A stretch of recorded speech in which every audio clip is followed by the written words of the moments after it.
Welcome to Testosterothon. 28 movies so manly, they'll give your balls sideburns. When it comes to sequels, there are two main schools of thought. Some people think that by their very definition they are inferior films, as a film should tell a coherent and complete story, and when it ends there isn't anything else to tell, and that a sequel is made specifically to capitalize off of popular or successful films, giving you a cheaper or inferior product, but drawing you in because it's based off of something you liked. Then there are those that think that under the right circumstances, sequels can and probably should be better, as long as the story calls for an exploration of more aspects of the characters. Rocky II is one of the sequels that gets it right, as it continues the story directly from the first film and explores the aftermath. Rocky lost the battle, but became an overnight sensation and made a lot of money. He gets married to Adrian and starts spending money lavishly on a new house, new clothes, gifts, and a new car. He doesn't worry about the future because he's going to do endorsements, but he finds filming commercials to be very unpleasant, especially since due to his limited reading skills he has serious issues with the cue cards.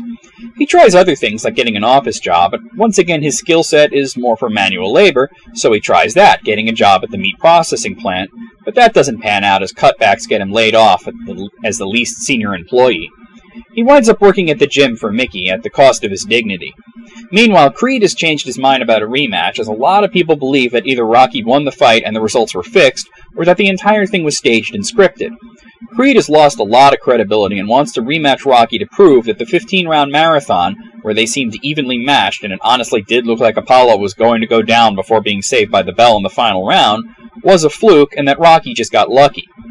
Creed hounds Rocky for a rematch, but Rocky only takes it when he sees no other option to secure the future of his new family, especially as Adrian is now pregnant with his child. He trains, but he doesn't really seem to have the heart that he did in the first film because his wife doesn't want him to fight and would rather continue to support him with her small job at the pet shop. She falls into a coma after giving birth to Rocky's son prematurely, and everyone seems to be in a pretty dark place. That is until she comes out of it and tells Rocky that he needs to win. From here on out, it's a carbon copy of the first film with the training montage and the fight against Creed, though the fight choreography is a lot different in this film. I have to say that it's more dynamic and exciting, but I preferred the more gritty and realistic fight choreography in the original film. Rocky II gets a lot of things right by exploring the character's journey beyond the simple victory of going the distance, and discovering that he could very quickly become a has-been, and not only finally embracing what he was meant to do, but getting his wife on board too.